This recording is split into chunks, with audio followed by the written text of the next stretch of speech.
저는 오늘 여러분과 함께 야고보서 1장 4절을 본문으로 감동 인생을 삽시다. 그래서 오늘 한 가지만 생각하기 원합니다. 참어린 자를 생각할 수 있기를 원합니다. 그동안 우리는 감격 인생에 대한 말씀을 구호를 들었으면서 나누었습니다. 성도는 마음의 믿음의 호연지기를 품고 죄사함의 감격에 넘쳐서 유쾌하게 살고 성령님의 인도하심에 따라 상쾌하게 살아야만 합니다. 하나님이 변함없는 사랑 헤세드를 힘입어서 일상의 삶에서 항상 넉넉히 이기는 통쾌한 승리자가 되고 범사의 뜻을 명쾌하게 분별하고 실천하면서는 감격 인생을 살아야만 합니다. 어떤 환경 속에서도 영적 지구력을 키워서 절망을 소망의 다른 이름으로 바꾸어 부르며 마치 미친 자와 같다는 말을 들을 만큼 감격이 넘쳐 살아야 합니다. 그리스도의 사랑이 나를 강권하는 감격으로 주님의 죽으심과 부활을 증거하는 믿음의 대장보가 되어 증인의 삶을 살아야겠습니다. 감격 인생은 무엇보다 철저한 자기 회개 인생이 되어 날마다 새로운 피조물이 되어 살고 범사에 자족이 넘치는 자동 인생으로 사는 것입니다. 범사에 우리 주님을 본받아서 주님처럼 배려하고 섬기며 사는 배려 인생을 살고 이 모든 것들을 최선을 다해서 경건을 이루며 이루어가는 최선 인생을 사는 감격 인생을 살아야만 합니다. 그 다음 더 나아가서 나만 감격하지 말고 그 감격의 결과로 믿음의 실상을 든든히 하여 믿음의 받침대를 잘 마련하고 항상 하나님이 기뻐하시는 예배자가 되어져서 하나님을 기쁘시게 섬겨서 하나님을 감격하시게 하며 살아야만 합니다. 그리고 일상의 삶에서 범사에 하나님과 동행함으로 언제나 하나님께 나아가며 부름의 상을 바라보고 전진해서 언제나 하나님을 감격하시게 하는 감격 인생을 삽시다. 지금 말씀드린 이런 내용이 바로 우리 안디옥교회 11시 예배 성도들의 삶의 모습인 줄로 믿습니다. 아멘 소리가 시원찮아요. 옆에 있는 분에게 인사합니다. 감격 인생을 삽시다. 여러분 생각에 배 목사가 나이가 들더니 자꾸 한 소리를 하고 또 하고 또 하고 곱씹어서 설교를 한 번 하면 끝나면 되는데 매주일마다 지난 설교를 또 되씹고 되씹는다 할지 모르지만 이유가 있어요. 41년을 목회하면서 보니까 여러분이 하나님 말씀을 그냥 흙고 흘리더라고요. 그래서 아니 되겠구나. 그래서 제가 자꾸 복습을 시키는 겁니다. 여러분 철저하게 감격 인생이 됩시다. 오늘은 같은 의미입니다만 감동 인생이라는 제목으로 말씀을 나누고자 합니다. 앞으로 한 몇 주간 감동 인생을 살자는 말씀을 나눌 것입니다. 감동 인생은 뭐냐? 감격 인생의 열매로 인내를 온전히 이루며 서로 사랑하며 사는 것이 감동 인생입니다. 자애와 자기 존중을 이루어서 나 자신을 사랑하는 감격 인생으로 그 다음 한 단계 올라가서 하나님을 기쁘시게 섬겨서 하나님 앞에 감격을 누리는 감격 인생으로 살 뿐 아니라 이제는 나에게 주신 모든 사람들을 감동시키며 삽시다. 여러분 한번 자기 삶을 돌이켜 생각해 보세요. 가장 가까이 있는 사람에게 감동을 주고 있습니까? 그냥 삽니까? 어떤 경우에는 감동을 주는 게 아니라 짜증을 주는 경우. 그래서 어쩔 수 없이 사는 가정도 있고 제일 마음을 슬프게 하는 가정은 자식 때문에 산대. 아니면 금방 헤어졌을 때 자식 때문에 산다. 이런 말을 하는 경우도 있습니다. 여러분 우리가 50평생 60평생 살면서 서로 좀 감동을 주면 얼마나 좋겠습니까? 전부 다 마음에 저 양반이 들고 온 다음에 무슨 소리 안 하는 모양인데 여러분 이왕이면 감동을 주며 삽시다. 남편 여러분 아내 때문에 감동하며 사십니까? 아내 여러분 남편 때문에 감동을 느끼며 사십니까? 저도 그냥 살았는데 요즘 최대한 우리 양난 씨한테 감동을 주려고 애를 씁니다. 모르겠습니다. 본인은 어떻게 느낄지 모르지만 내 생각에 이왕 같이 사는데 감동을 주며 살자. 물론 제 아내는 다시 태어나도 저랑 결혼 안 하겠다고 했습니다만 그러나 그럼에도 불구하고 저는 다시 태어나도 양난 씨랑 살려고 생각을 합니다. 이 감동 인생을 이루기 위해서 성경이 하는 교훈, 그 교훈은 딱 한마디입니다. 서로 사랑하라. 안디옥 성도 여러분, 서로 감동 주면서 서로 사랑하며 삽시다. 예수님께서 십자가를 지시기 전에 마지막 교훈을 주신 유언의 교훈이 요한복음 13장, 14장, 15장이에요. 그래서 요한복음 13장, 14장, 15장이 아주 주옥 같은 교훈이 있는데 그 속에서 예수님께서 세 계명을 주셨어요. 요한복음 13장 34절에서 주신 계명이 반복해서 서로 사랑하라. 그리고 요한복음 15장 12절에 세 계명을 주시면서 서로 사랑하라. 사도 요한이 늙어서 제자들이 와서 물어봅니다. 선생님, 우리가 어떻게 살아야겠습니까? 그러니까 요한이 서로 사랑하라. 매 주일마다 매번 나중에 제자 하나가 선생님, 서로 사랑하라는 얘기 너무나 많이 들었습니다. 좀 다른 얘기 해주세요. 어떻게 살아야지 하나님의 뜻을 이루고 우리가 승리하는 삶을 살 수 있습니까? 그러니까 또 요한이 서로 사랑하라.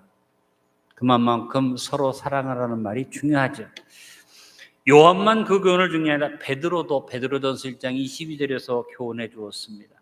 너희가 진리를 순종함으로 너 영혼을 깨끗하게 하여 거짓이 없이 형제를 사랑하기를 얻었으니 마음으로 뜨겁게 서로 사랑하라. 아멘. 여러분 같이 살면서 좀 마음으로 뜨겁게 서로 사랑합시다. 그냥 고개를 절레절레 흔들고 어쩔 수 없이 살다가 노년에 그만 같이 살자. 그래서 우리 한국의 노년에 이혼율이 많아졌던데 가슴 아픈 일이죠. 어떤 유명한 탤런트는 이혼은 안 하지만 서로 떨어져서 살자. 그래서 살면서 텔레비에 나와가지고 하는 말이 죽어도 나는 안 갈 거야. 내가 그것을 보면서 참 불쌍한 인생이다 하는 생각을 했습니다. 요한일서 4장 7절로 8절에 요한이 한 번 더 교훈합니다. 사랑하는 안디옥 교회 성도들아 우리가 서로 사랑하자. 안디옥 교회 성도들아 우리가 서로 사랑하자. 사랑은 하나님께 속한 것이니 사랑하는 자마다 하나님부터 나서 하나님을 알고 사랑하지 아니하는 자는 하나님을 알지 못하나니 이는 하나님은 사랑이심이라. 요한이 계속 강조하면서 교훈하면서 결론적인 얘기가 뭐냐? 하나님은 사랑이심이라. 우리 하나님은 사랑이십니다. 여러분 하나님에 대해서 여러분이 모든 것을 사랑으로 해석해야지 됩니다. 하나님의 사랑은 모르는 것이 없어요. 여러분의 머리털까지라도 다 세시고 알고 계십니다. 하나님의 사랑은 못 이룰 것이 없어요. 우리에게 능히 모든 걸 주는 분입니다. 그래서 하나님을 우리가 뭐라고 말합니까? 전지전능하다 그러는데 하나님의 전지전능은 사랑으로 해석되는 것입니다. 이 세상 온 천지에 하나님의 사랑이 넘쳐납니다. 언제 어디서나 하나님의 사랑이 만물을 보존하고 섭리하고 통치하십니다. 그래서 하나님의 무소부재하심이 바로 하나님의 사랑을 말하는 겁니다. 하나님이 어디에나 계신다가 아니라 하나님의 사랑은 어디에나 스며들어 있고 하나님의 사랑은 어느 자리에서나 역사되고 있고 하나님의 사랑은 늘 우리와 함께 하신다. 우리가 하나님을 불변하다고 말합니다. 근데 여러분 하나님은 불변하는 것만이 아니라 하나님의 사랑은 영원불변한 사랑, 변함이 없는 사랑. 하나님의 사랑은 변덕 부리지 않는 사랑이다.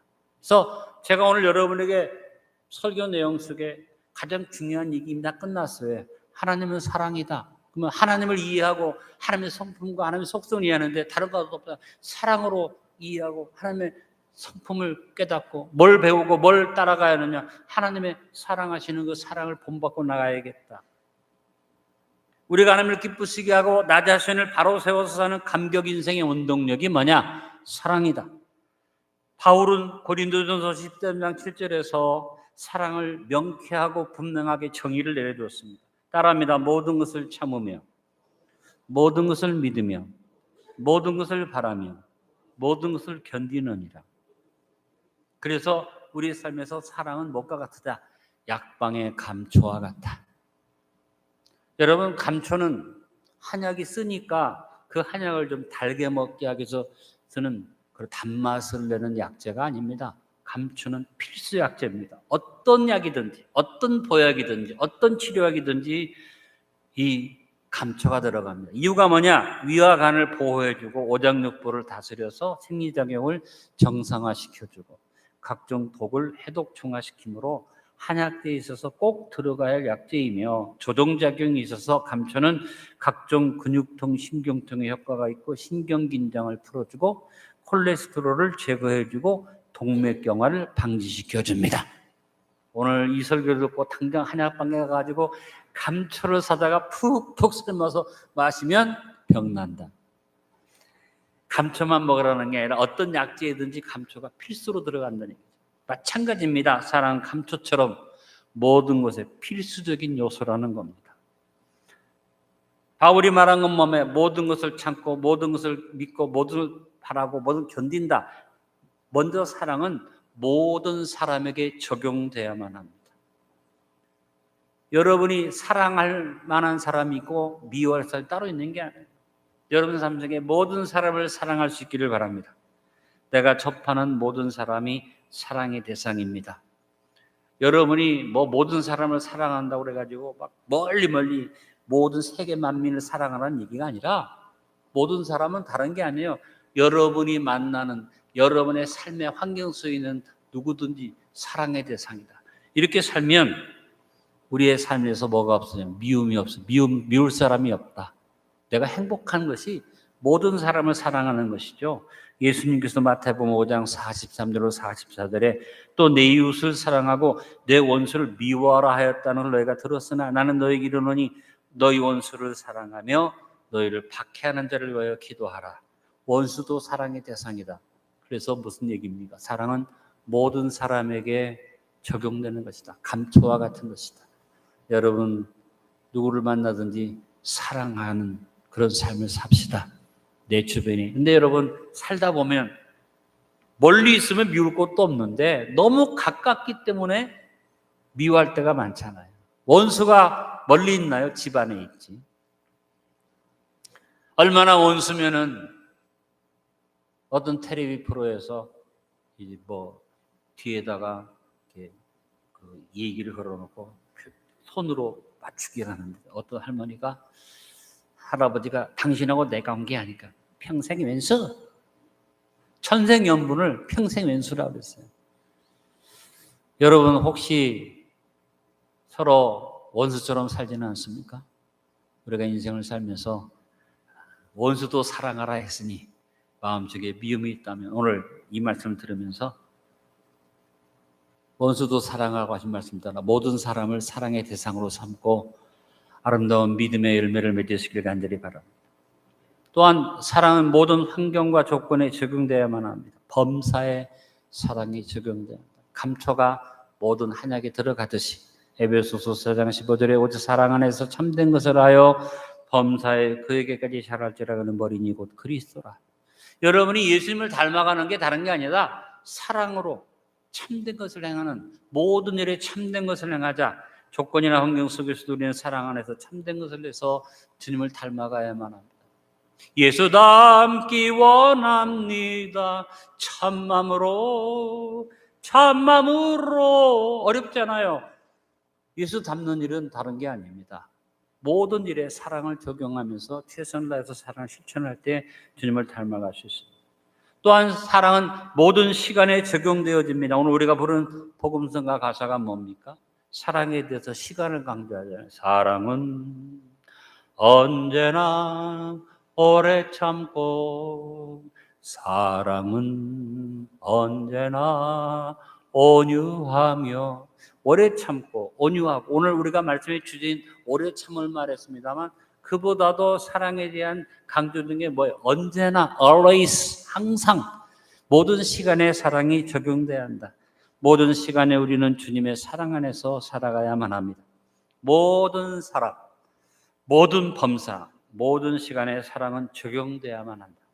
우리가 만나는 모든 사람, 우리가 접하는 모든 일들, 우리가 살아 숨쉬는 모든 시간에 사랑을 적용함으로 감격을 넘어서서 감격만 하고 살지 말고 하나님을 감격시키는 삶에서 끝나지 말고 여러분 주변에 있는 사람들을 감동시키는 감동의 인생을 삽시다. 여러분 옆에 있는 분에게 한번 인사하시기 바랍니다. 감동의 인생을 삽시다. 근데 사실 살다 보면 상대방에게 감동을 주기보다는 짜증을 주거나 상대방을 화나게 만들거나 사랑이 아유 지긋지긋하게 느껴지게 할 때가 많이 있기 때문에 다 아는 얘기지만 참 중요한 얘기가 오늘의 얘기입니다. 바울이 아까 명쾌하게 4가지를 정의를 내려줬어요. 사랑은 모든 것을 참고, 모든 것을 믿고, 모든 것을 바라고, 모든 것을 견디느니라. 그래서 오늘 제가 설교를 준비하면서 이 사랑의 4가지 정의를 여러분에게 말씀드리려고 생각하니까 너무 많아. 4가지가. 그래서 오늘 한 가지만 생각하려고 그래. 참으린, 참는 것만 생각하려고 합니다. 제가 요즘 설교하는데 제 아내가 저보고 당부를 합니다. 배 목사님 부탁하는데 둘째 정도에서 끝나고 셋째, 넷째 가지 마세요. 벌써 둘째 그러면 나는 헷갈려요. 제가 설교가 주로 넷째까지 잘 가잖아요. 그러다가 줄여보려고 하는데 잘 안 되는데 오늘은 아주 결단을 했습니다. 제가 뭐냐면 하고 싶은 얘기가 셋째, 넷째까지 갈 텐데 한 가지만 하자. 아멘은 안 하시네. 저는 오늘 한 가지만 말하려고 합니다. 여러분, 우리가 서로 사랑하고 감동 인생을 살기 위해서 참으린 자 하나만 생각해 봅시다. 물론 다음번에 다른 얘기를 하겠지만 여러분, 바울이 명쾌하게 정의를 내려준 대로 서로 사랑하며 감동 인생을 살아가기 위해서 오늘 본문의 교훈입니다. 참으린 자를 묵상하고 실천합시다.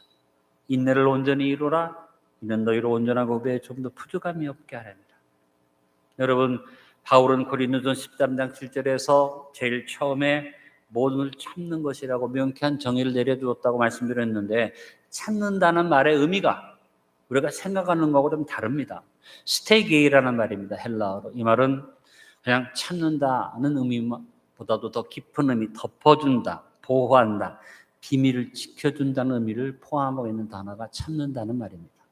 영어 성경은 이것을 번역하기를 참는다는 말을 프로텍트한다라고 번역을 했습니다. 상대방을 보호해준다는 얘기입니다. 상대방을 덮어준다는 얘기입니다. 사랑이 뭡니까? 모든 걸 덮어주고 비밀을 지켜주는 것이 사랑. 이것이 참는 것이다. 베드로전서 4장 8절에 무엇보다도 뜨겁게 서로 사랑할지니 사랑은 허다한 죄를 덮느니라. 여러분, 우리 서로 참고 인내하고 용서하면서 덮어주며 삽시다. 상대방을 용서만 하는 것 아니라 상대방을 감싸주고 위로하고 보호하는 것이 사랑이라는 겁니다. 당연히 이것이 바로 감동을 가져올 수밖에 없다. 그렇지 않아요? 누가 나한테 뭘 줘요? 감동이죠. 생각지 않게 좋은 것도 감동이야 하지만 사실 진짜 감동은 뭡니까? 뭘 나한테 주는 것 같진 않은데 나를 향해서 기다려주고 참아주고 내 실수를 덮어주고 나를 보호해줄 때 그건 진짜 나한테 감동을 주는 거죠. 제가 쟤네한테 뭐 선물 주면 감동하겠지만 그건 잠깐이에요. 그러나 내가 옛날에는 잔소리를 다 듣기 싫어 싸우는데 잔소리를 다 받아주고 투정을 다 받아주고 모든 것에서 내가 기다려주고 옛날에는 조금만 늦으면 소리를 질렀는데 이제는 30분이 걸려도 기다려주고 그러면 누가 감동하겠어요? 양난 씨가 감동할 거다. 물어보세요. 여러분도 마찬가지잖아요. 김종원 장로님이 권사님한테 아무리 잘해줘도 뭐 잘하시지만 만약에 못 참아주고 기다려주지 않으면 권사님이 불행한 거예요. 근데 잘 참아주시고 기다려주잖아요. 인생이 다른 게 아니다. 참아주자, 기다려주자. 왜 아멘이 안 나올까? 오늘 한 가지만 생각하자 그랬어요. 여러분, 저도 이 설교 듣면 많이 나를 돌아보고 내가 얼마나 참나. 근데 이것을 먼저 자기 자신에게 적용해보고 사랑을 모든 걸 참고 인내하는데 나 자신에 적용해보고 생각하자는 겁니다. 오늘 본문에 인내를 온전히 이루라. 이는 너희로 온전하고 후배에 좀 더 부족함이 없게 하라며. 이 말은 상대방을 향해서 적용하는 말이 아니라 나를 향해서 적용하는 말이다. 사랑을 실천해야 하는 내가 먼저 상처받고 내가 먼저 병들면 사랑을 할 수 없지요. 그러므로 모든 사람과 모든 환경과 모든 시간에서 남에게 하기 전에 나부터 나를 잘 참아 인내를 이루고 자신을 잘 지켜내는 일이 필요하다. 유다서 1장 21절에 하나님의 사랑 안에서 자신을 지키며 영생에 이르도록 우리 주 예수 그리스도의 긍휼을 기다리라. 예수님의 긍휼을 기다리는데 그 전에 먼저 해야 할 일이 뭐냐? 자신을 지키는 일. 그래서 마귀 어떤 공격과 유혹 앞에서도 자신을 스스로 잘 지켜서 덮어주고 잘 지키는 성도가 되자. 그래서 우리의 삶에서 가장 중요한 게 뭐냐? 지난번에 말씀드렸잖아요. 셀프 러브다. 나를 사랑할 수 있어야 한다. 셀프 이스팀을 해야 한다. 나를 존중해 줄 수 있어야 한다. 이것이 없으면 어떤 것도 할 수가 없다. 내가 나를 사랑하지 못하는데 누구를 용서하고 누구를 덮어줍니까? 자기 자신을 용서하고 치료하는 건강한 자아가 다른 사람도 덮어주고 감싸줄 수 있기 때문입니다. 뭔가 날이 팍 서가지고 공격적인 사람은 보면 벌써 자기가 병들어 있는 거예요. 그러나 남을 용서하고 사랑하는 사람은 자기가 건강한 거예요. 오늘 여러분 진단해 보세요. 여러분 자신을 진단해 보세요. 건강한지, 병들어 있는지. 솔직하게 나를 들여다보면 알 수 있을 거예요. 저도 저를 들여다보니까 병든 부분이 참 많은 목사예요. 그러나 오늘 이 말씀을 준비하고 전하면서 결단하는 것은 뭐냐면 참어린 자, 인내를 이루는데 환경적인 인내가 중요한 게 아니고 어떤 사람에 대한 인내가 중요한 게 아니라 나에 대한 인내, 나 자신을 잘 다듬으면서 인내할 수 있는 일이 필요하다. 자기 자신을 지키고 건강한 자아를 이루므로 모든 사람, 모든 범사, 모든 시간에 대해서 참음을 이루고 우리 이웃을 감싸주고 보호하며 하나님의 온전한 뜻을 이루며 살 수 있는 것입니다. 그리고 이제 한 걸음 더 나아가서 사랑은 모든 사람에 대한 나를 놓고 참는 것뿐만 아니라 모든 사람에 대해서 스테이게 하는 것, 모든 사람에 덮어주고 보호하고 비밀을 지켜주는 것이 사랑이다. 이웃에 대해서 참아주는 것이 사랑이다. 아까도 말씀드렸습니다. 기다려주는 것입니다. 옆에 있는 분에게 인사합니다. 기다려줍시다. 하나님이 예수 그리스도를 통해서 우리에게 주시는 사랑의 감동을 가지고 삽시다. 사실 우리가 어떤 사람이 너무 나쁜 짓을 하고 반복적으로 나쁜 짓을 하면 막 화가 나면서 무슨 생각이 들어요? 저 벼락이 안 내리나? 제가 제 마음을 다스리려고 그러는데 요즘 뉴스를 보다가 저런 사람한테 벼락이 좀 안 떨어지나 이런 생각을 가질 때가 있어요. 근데 여러분 그것을 뒤집어놓고 생각하니까 나를 놓고 생각해보니까 하나님이 벼락을 때려도 수없이 때렸을 것 같아요.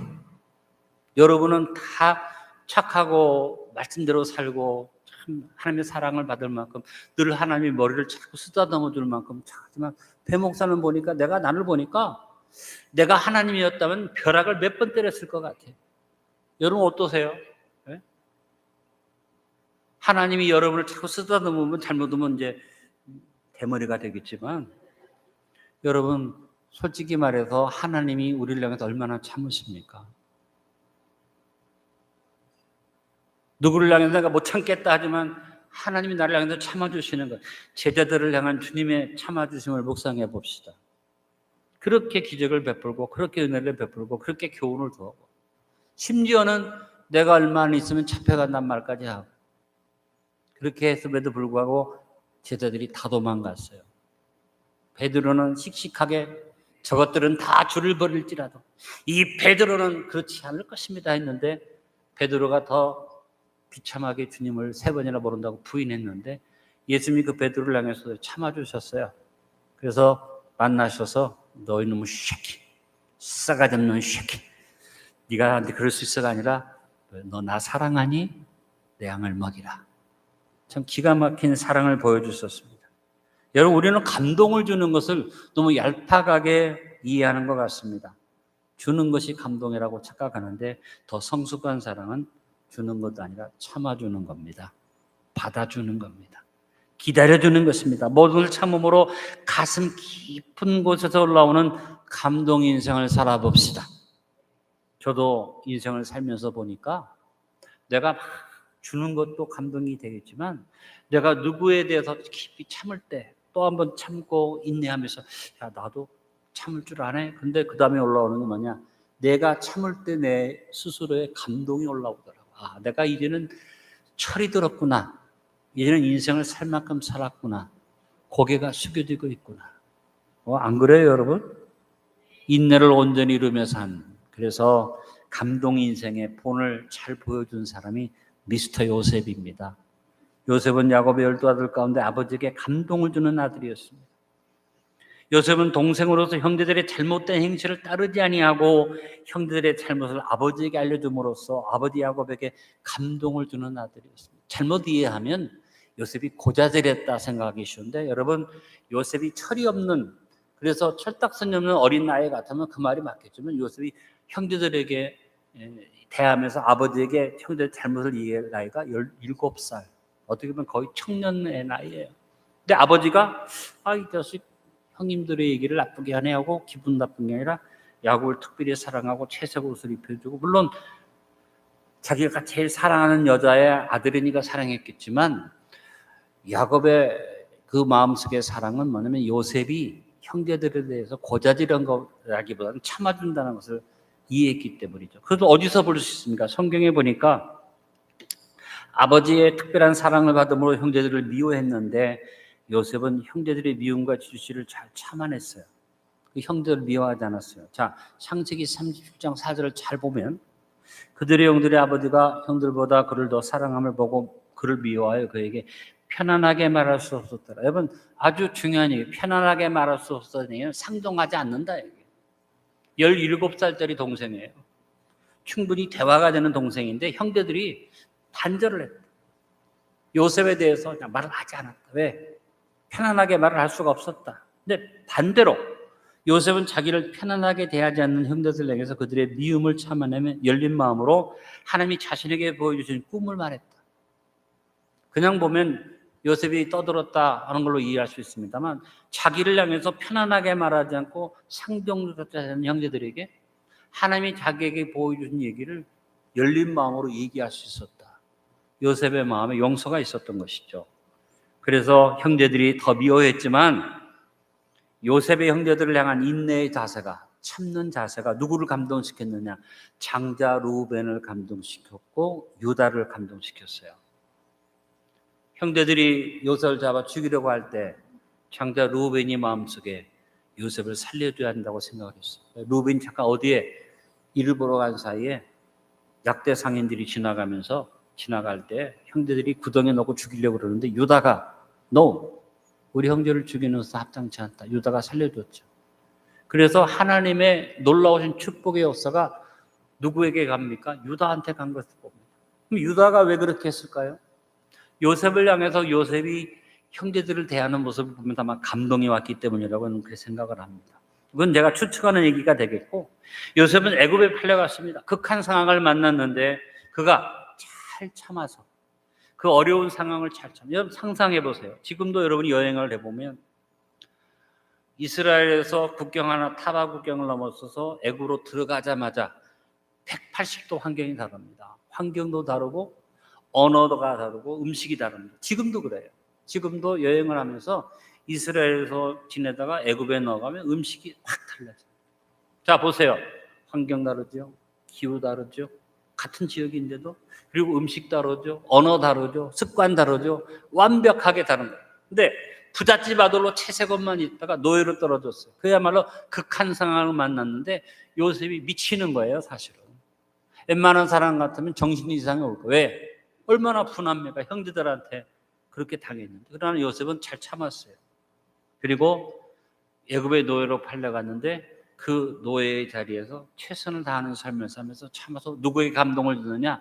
주인에게 감동을 줬어요. 보디발이라는 사람이 요셉을 보니까 감동이 오는 거예요. 왜? 나는 모든 것을 다 가진 남자야. 권세 있고 돈이 있고 모든 것이 있는데 그런데 아무것도 없는 남자, nothing. 가진 거랑은 자기 생명조차도 자기 마음대로 못하는 요셉이 너무 행복한 거예요. 왜? 잘 참는 거예요. 관용하는 거예요. 모든 일을 잘 감당해요. 그걸 보고 주인이 저 녀석 믿을만하구나. 그래서 가정 총무를 삼습니다. 생각해 보세요, 여러분. 노예를 가정 총무로 삼을 정도로 주인이 감동했다. 요셉이 주인한테 감동을 줄 뿐 아니라 여러분 노예가 주인 여자한테 사모하는 마음을 줄 만큼 감동을 주는 미남이었다. 이 얘기는 길게 하지 않겠습니다. 그러나 일단은 주인 여자가 음란하고 더러운 여자지만 요셉을 보면서 아무 남자나 보고 감동을 느낀 게 아니라 요셉이라는 사람의 그 모습이 감동을 줬다. 물론 우리 안디옥의 모든 남자들이 다른 사람한테 감동을 주는 멋진 남자들이 되기를 원하지만 요셉처럼 여자의 마음속에 이상한 마음을 넣어주는 감동은 없기를 바랍니다. 그러나 일단은 요셉의 모습이 그런 모습이에요. 근데 요셉은 어떻게 했습니까? 외로운 삶에서 주인 여자가 유혹하는데 그는 말합니다. 여호와께서 이거를 금하신다. 나는 당신을 범할 수 없다. 결국은 감옥에 갑니다. 감옥에 가서 어떤 일이 벌어집니까? 시위대장의 감옥에 갑니다. 여러분, 시위대장은 오늘날 말하면 경호실장입니다. 임금을 지키는 경호실장의 감옥은 뭡니까? 임금을 죽이거나 임금을 시해하는 사람만 들어오는 감옥이에요. 그 당시에 임금은 애굽 사람이 아닙니다. 힉소스족이 애굽을 300년을 지배했습니다. 힉소스족이 들어와 가지고 애굽을 지배하면서 이 요셉 당시의 바로는 힉소스족이에요. 그러니까 애굽 사람들이 이 나라를 전복시키려고 많은 이 왕을 죽이려는 음모가 많이 있습니다. 그 속에서 이제 애굽의 바로가 이방 사람을 총리 대신으로 삼은 이유가 뭐냐? 자기도 힉소스족이니까 애굽 사람을 국무총리로 삼기보다는 똑똑하고 잘난 히브리 사람을 국무총리로 삼는 것이 훨씬 쉬운 거예요, 사실은. 역사적 환경을 보면 이해할 수 있습니다. 그래서 이런 일이 벌어졌는데, 근데 이 보디발의 감옥이 어떤 감옥이냐? 왕을 죽이려는 자가 들어가는 감옥, 반역하는 자가 들어가는 감옥인데 왕도 모르게 보디발의 아내가 집어넣었어요. 그러니까 요셉은 나올 수 없는 감옥에 들어간 거예요. 왜? 그 감옥에서 나오려면 들어갈 때는 들어가도록 왕이 도장을 찍어야 나오는 거예요. 왕도 모르게 들어간 죄수가 어떻게 나옵니까? 완전히 절망의 상황입니다. 근데 놀랍게도 요셉은 절망의 감옥에서 어떻게 합니까? 잘 참고 인내하면서 감동을 줍니다. 누굴 감동? 간수장에게 감동을 줍니다. 이 간수장은 보디발의 감옥의 간수장입니다. 이 간수장이 볼 때 요셉은 아주 나쁜 놈이에요. 주인 여자를 범하려고 그랬어요. 그러니까 이쁘게 볼 수가 없어요. 근데 와서 요셉이 사는 모습이 너무나 아름다워서 감동을 주니까 간수장이 모든 열쇠를 다 맡기고 재반 업무를 요셉에게 다 맡겼다. 이거 쉬운 얘기 같으나 쉬운 얘기가 아닙니다. 요셉은 어디에 가나 상대방의 감동을 줬고 결국은 술 맡은 관원장의 마음에 감동을 주고 꿈의 해몽을 잘해주고 그가 나가서 요셉을 잊어버리고 있었지만 요셉은 그걸 바라보고 원망하지 않고 술 맡은 관원장을 놓고 분해하지 않았습니다. 여러분, 나올 수 없는 감옥에 갇혔는데 유일한 기회가 생겼다면 누구든지 그 기다릴 거예요. 기다리면서 술 맡은 관원장이 한 번도 연락이 없을 때 요셉의 마음속에 분노가 올라오지 않았겠어요? 만약에 마음속에 분노가 올라와서 마지막 기회조차도 안 된다고 생각하면 요셉이 영적으로 혼미해지겠죠. 미움이 와서. 근데 요셉은 영적으로 더 맑아졌고 나중에 바로가 꿈을 꿨을 때 요셉이 아주 깨끗하게 해몽을 해주시는 영적 상태가 좋았다는 건 뭐냐면 그가 분노가 없이 잘 참고 인내하고 용서했다는 얘기죠. 나중에 국무총리가 됩니다. 국무총리가 된 다음에 요셉이 어떻게 합니까? 7년의 흉년을 잘 참아내면서 총리로서 준비를 잘 시키고 그다음에 7년의 흉년이 왔을 때 이것을 잘 나누어 주어서 백성들의 마음에 감동을 주고 바로의 마음에 감동을 주는 사람이었습니다. 근데 여러분, 요셉이 이렇게 하기가 쉬운 일이 아니었다. 왜? 그가 국무총리가 된 다음에 애굽의 제사장 딸과 결혼을 합니다. 아들을 낳습니다. 그 아들 이름이 뭐였느냐? 므낫세였습니다. 므낫세라는 이름은 잊어버리자, forget it. 얼마나 잊기가 힘들면 형제들을 생각하고 보디발을 생각하고 여러 자기를 괴롭게 하는 사람들을 생각할 때 잊을 수 없기 때문에 그가 아들의 이름을 잊어버리자 지었다는 건 뭐예요? 참고 용서하고 인내하니까 요셉이 불행하지 않았다. 그와 같은 아름다운 요셉의 모습을 보면서 가장 큰 감동은 요셉이 형제들을 대하는 아름다운 인내의 모습입니다. 요셉은 자신의 아픔을 잊기 위해서 아들의 이름을 므낫세라고 지었을 뿐 아니라 그 아픔을 잊기 위해서 부단히 애를 썼는데 흉년을 만난 형제들이 곡식을 구하러 옵니다. 한눈에 자기 형제들인 것을 알아봅니다. 근데 요셉이 어떻게 합니까? 그들을 용서하고 오히려 그들을 데려다가 가장 기름진 땅에 살게 하고 은혜를 베풀죠. 근데 야곱이 죽으니까 형제들이 마음에 두려움이 옵니다. 창세기 50장 15절에 보니 요셉의 형제들이 아버지가 죽었음을 보고 말하되 요셉이 혹시 우리를 미워하여 우리가 그에게 행한 모든 악을 다 갚지는 아니할까? 아버지가 살아계실 때는 아버지 때문에 형제들을 용서하고 놔뒀는데 아버지가 죽었으니까 이 원수 갚음을 하지 않을까 하는 두려운 마음을 가졌는데 요셉이 뭐라고 말합니까? 창세기 50장 19절로 21절에 요셉이 그들에게 이르되 두려워하지 마소서 내가 하나님을 대신하리이까? 당신들은 나를 헤아려 하였으나 하는 것을 손으로 바꾸사 오늘과 같이 많은 백성의 생명을 구원하게 하시려 하셨나니 당신들은 두려워하지 마소서 내가 당신들과 당신의 자녀를 기르리이다 하고 그들을 간곡한 말로 위로하였다. 용서만 한 게 아니라 당신들을 내가 살필 뿐 아니라 당신 자녀들까지 살펴주겠다고 말하고 그걸로 끝나는 아니라 간곡하게 위로하였더라. 서영암 장로님이 잘못을 하셨는데 제가 장로님을 용서했어요. 장로님이 용서한 걸 못 믿어.